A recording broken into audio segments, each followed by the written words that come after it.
It's Wednesday night's piano bar karaoke on Monday. we were going to do Brooks and Dunn. I'm going to Tim McGraw next Thursday. What's his song? Take Jimmy Johnson. Oh, don't take the girl. Tommy Thompson. Yeah. Here's the starter jacket that I bought at Post Oak. Please don't take the girl. Take my starter Aggie jacket. Me and you need to go to New York one time together. I can annoy you. You can annoy me. Ronnie gets mugged. He's like, don't take it. Please don't take the girl. Just take my you can have her. Just don't take the starter jacket. Ryan Brauninger, Billy Liucci with you here at the Tap on Harvey Road. You Beliucci can Hour take lunch. my Aggie ring because Gable started live auction. I lost mine anyway. To buy a new one on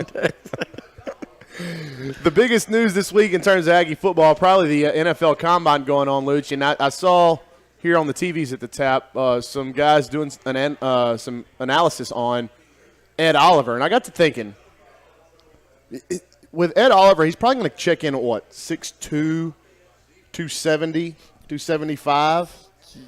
Yeah, I mean. Is he? I mean, explain to me the difference in the projectability between him and Dalen. Him and Dalen. I mean, I get it. Ed was the most dominant player. Dalen's a lot. I would think Dalen will be a lot heavier and have more mass. Ed Oliver is as quick an interior guy as I've probably seen, but he is small. I don't give a damn what anybody says. He is small, and I think he's smaller than there's Aaron Donald, and that's the reason. He's a big dude, though, right? Look up how big Aaron Donald is. Look up how big. I don't think Aaron Donald's very tall. He's bigger, though.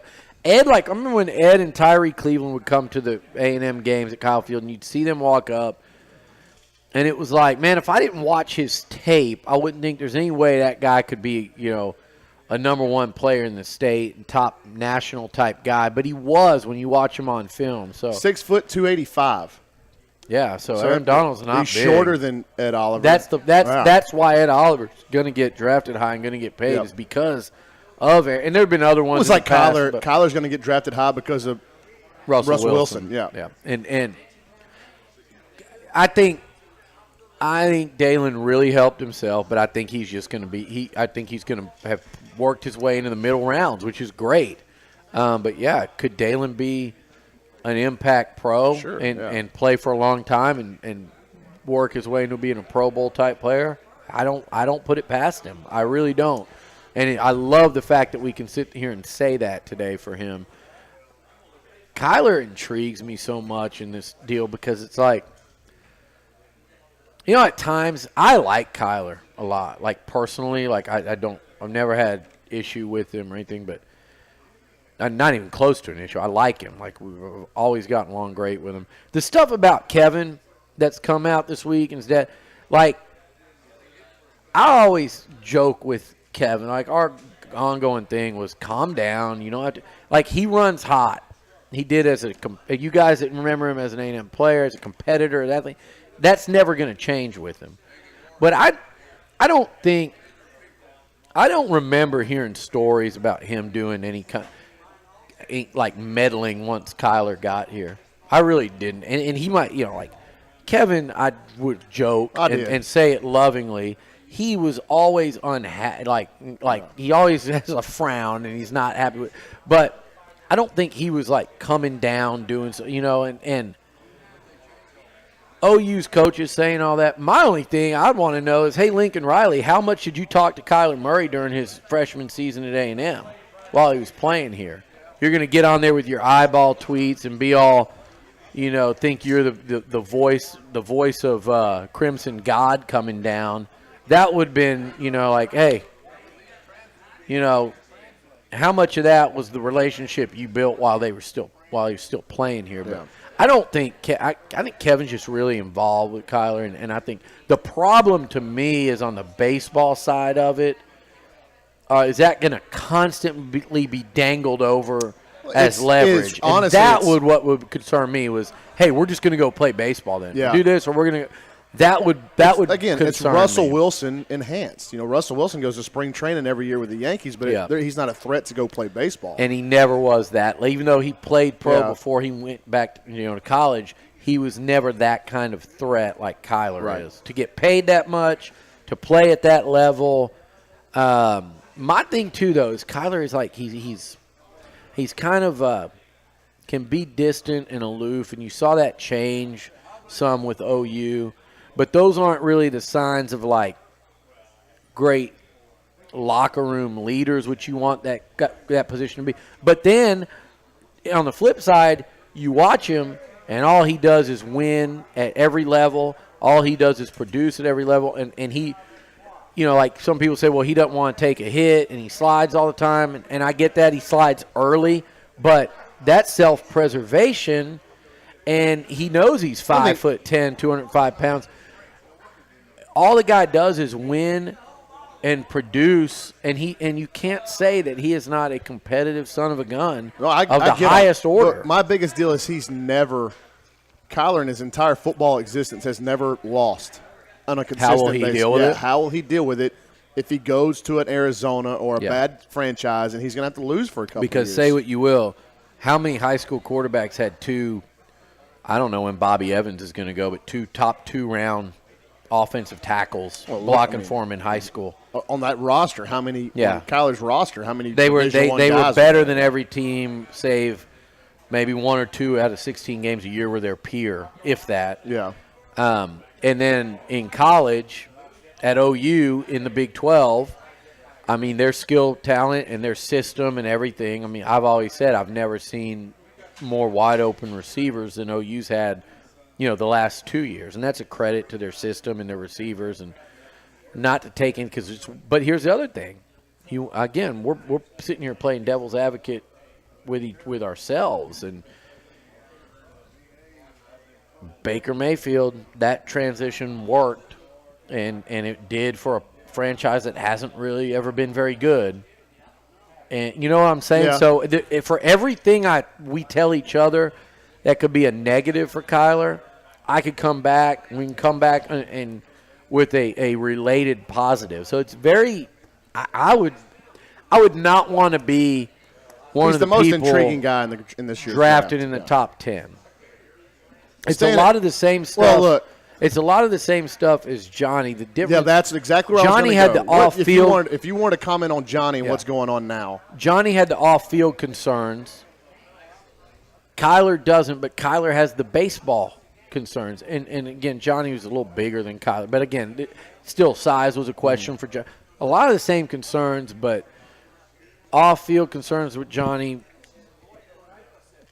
baseball concerns with Kyler. So it's really fascinating. What do you know about Johnny and what's going on with him? Nothing. Just I talked to him. He's in a good place. He was fine. He's known about that for about a month, and I think he's actually really happy with the situation. It goes to show you though that he's still frontline news when something happens with him. Yeah, we're watching it right now. It's all over. I think he's perfectly fine with everything. You anticipate him I don't playing think he in the wanted to States? play another day in that country. I'll put it that way. Not in the country, but just for that whole deal. I think that was a pretty – I don't know. AAF? I don't know what's going on. AAF, XFL. He definitely wants to, play football, so I think he will. And I think those two leagues. Personally, because we're watching him right now and they're talking about him, he didn't say anything about – he didn't even say the letters XFL. I mean, hell, he could end up at, in San Antonio, the AAF, because of his within 50 miles or whatever, San Antonio. I think he will.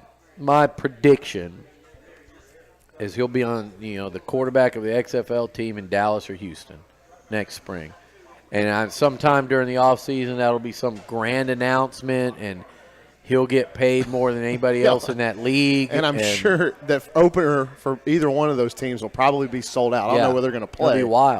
It'd be wild. Does Johnny and Mike, we talked about that it factor with the quarterbacks earlier, and Johnny and Mike had it. We got about a couple minutes left in this segment. Who on this current A&M roster do you think could get to that it factor? Does Kellen have it?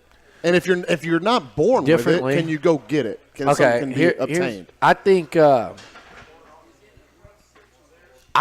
Courtney and Kendrick have it. I mean, again, we're not comparing those two guys to Mike Evans. Right. Okay? Mike Evans, best receiver to come through A&M. Mike Evans had almost 300 yards receiving against the national championship runner-up in Auburn and in Alabama, and a great Alabama secondary in two separate games as a sophomore. Remember that. He left as a sophomore. Mike Evans could have been the best. If Mike Evans had played 4 years of college, he would go down as the greatest college wide receiver ever. Think about that and tell me that wouldn't be true.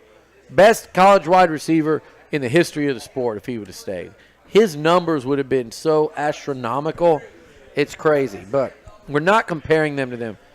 But just Travion showed it last year. Okay. Eric McCoy had it. Kendrick, I'm talking about to make a game-changing play. Dude, that's what I mean. Eric had that badassness about him. But I think we're talking about skill position, playmaker, game-changing guys. They raised the level of everybody around them. Kendrick did that twice. He did. Against Clemson and LSU, when he started making those catches, then Kellen gets loose and starts throwing it up and letting him make plays.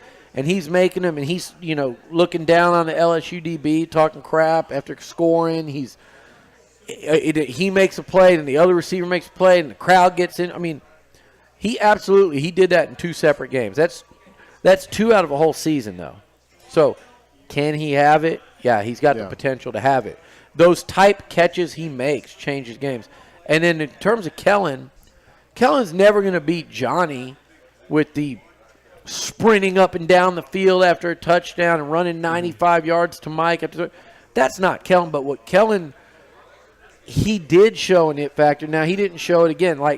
He doesn't show it yet every week, and he's got to play with that confidence and that swagger. But he just got done with his – he is at the halfway point of his college career. We're at the halfway point. And the way his last 4 games or so, the last 4, he was a different quarterback. Yeah, I agree. And he is starting to show it. You look at the way that LSU game ended. You look at the way the NC State game started. He has the potential to have that. And I'm going to tell you this about him. He doesn't yell and scream. He does show more emotion than people think. After touchdowns and big plays, he'll put his head down and try to fight into the end zone, But his teammates rally around him. His teammates have his back, and they believe in him. And that's 50% of the battle as a quarterback. I got to hit the road, Luch.